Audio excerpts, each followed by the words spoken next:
Hello, my name is Mr. Mitchell and I teach A-level product design at Tatham High School. So I thought I'd make this little video for you guys just to give you a brief introduction of what some of the type of things that we'll be doing. So A-level product design, it's something where you now start to really have to start to be able to think outside the box. You know, you need to be creative, innovative, imaginative, and it's that sort of gear up from GCSE work. So all the stuff that you do, I really want you to always have this kind of like idea of thinking outside the box with your work. So you've got two exams. One is called Principles of Product Design, one is called Problem Solving, and then you have your kind of major project, right? So the first exam is about sort of like similar to GCSE exam, just sort of general knowledge. The problem solving exam is where you get a resource booklet and you have to basically solve problems based on the answer on the question paper.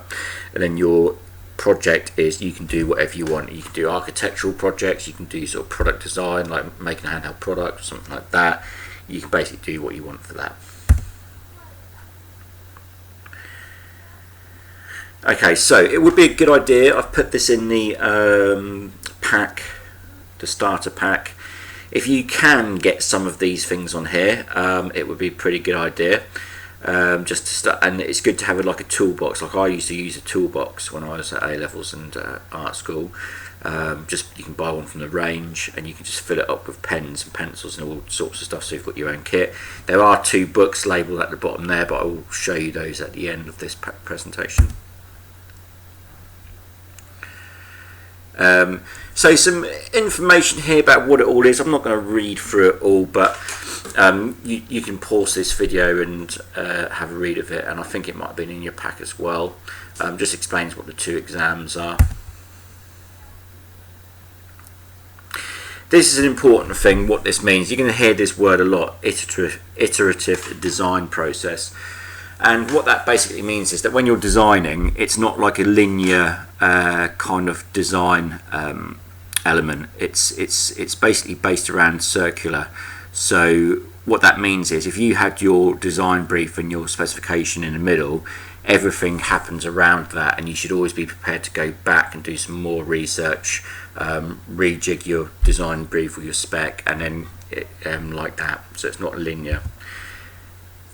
Here's an example from the exam board, and what happens is where you've got this little diagram on here, so it says here like explore, which is sort of, you know, research, create, which is you're designing, evaluating, and at any time you can go back and redo things. Then what you do is you keep doing this and you keep repeating it until you narrow your designs down and you end up with a final design. So that is what the iterative process is. And I will just say with this PowerPoint what you're watching here, if you would like me to email it to you, I have got my email address at the end of this video.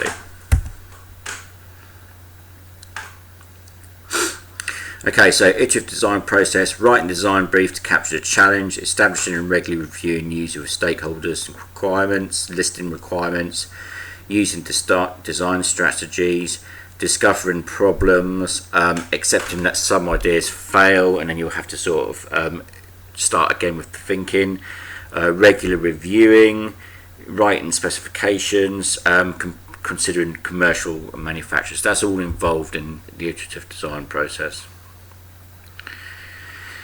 Stakeholders, you need to find out who all your stakeholders are, and these are basically anyone that's got a stake or an interest in the project, clients, customers, etc. A user-centered approach is good to have this at all times when you're designing products and you're now thinking along this in A-level. So basically, what do the users need, and always centering all of your designs, etc., around them.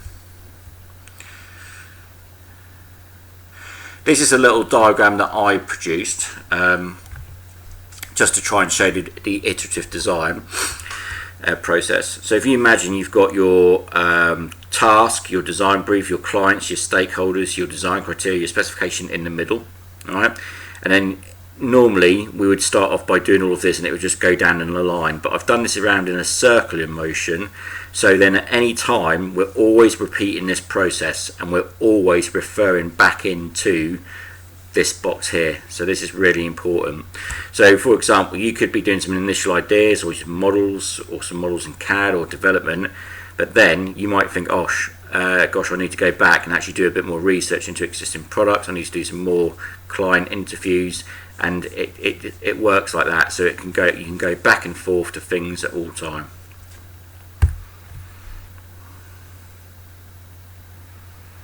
Okay, so summer work. Let's discuss what I'd like you to do over the summer. So the first thing, preparation work. Choose a handheld product that you have access to at home, but not a phone. We don't want lots of phones.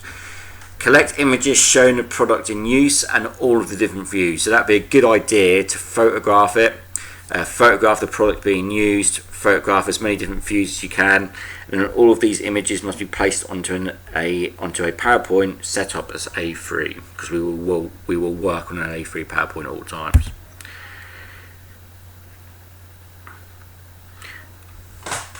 Task 2, investigation of the context and feasibility study of a product. So what I want you to do is to look at the product and create a table style layout page with the following headings. So it says product name and description of the product, what are the main problems associated with this product, opportunities for further development, and market potential. Now if you want to do more products, you can include some on there. That would be fantastic. And the table could look something like this. Oh, sorry, no, that's on the next page. These are some notes to help you, just to explain what each of those headings mean. So some explanations there. And this is how you could set up a table. So, you've got your product name there, what are the main problems, opportunities for further development, market potential. So you will have to do some research into this. And you're basically saying, what are the market potential of the opportunities for development? So if you've said that, let's say for example here, that you had a handheld product that was used for camping or something, and you thought there could be an improvement made on it, you should somehow try and research if that improvement was going to be designed and made, would it make the product sell? Would you make more money?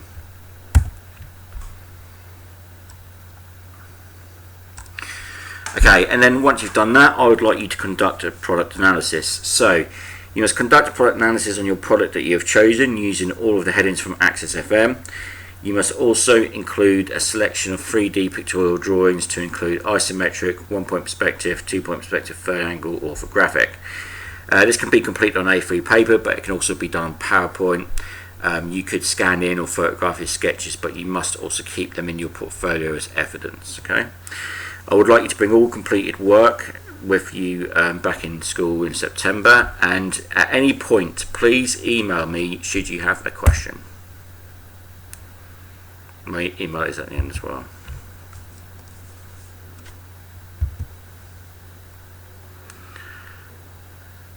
Okay, so here's some examples. Look, you could sketch things out, you could take packaging apart, it could be just, the product could be a piece of packaging, sketch things out by hand, make lots of notes on it. You could do it like this, that's a controller obviously, and you're just writing information about it. You could do it on the computer. Again, they've actually sketched a bit out there. Again, TV remote, so there's a nice little page, got a couple of drawings on there, nice 3D pictorial drawings, some sketching techniques, and just lots of notes explaining about the product. Again, another one.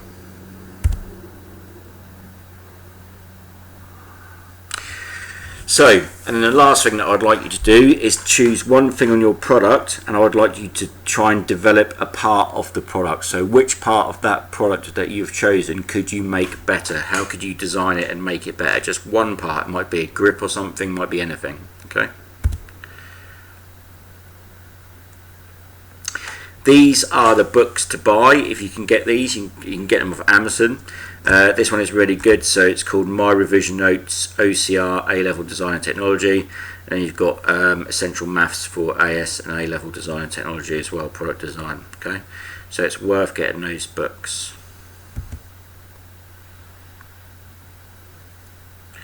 Okay, just going to look at a few examples here from the first year of A-levels with this new specification, which was last year.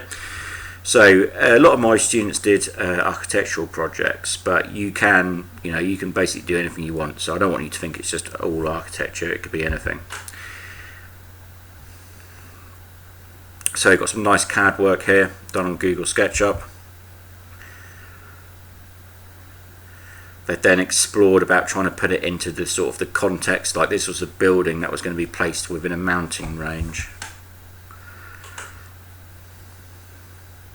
Some really nice final presented drawings, so what the building might look like with the trees enhanced around it. It's got a little helicopter on top there, look. Again, playing about with Photoshop just to give it a bit of a scenic background. Again, playing about with it and just doing presentation of all of the work.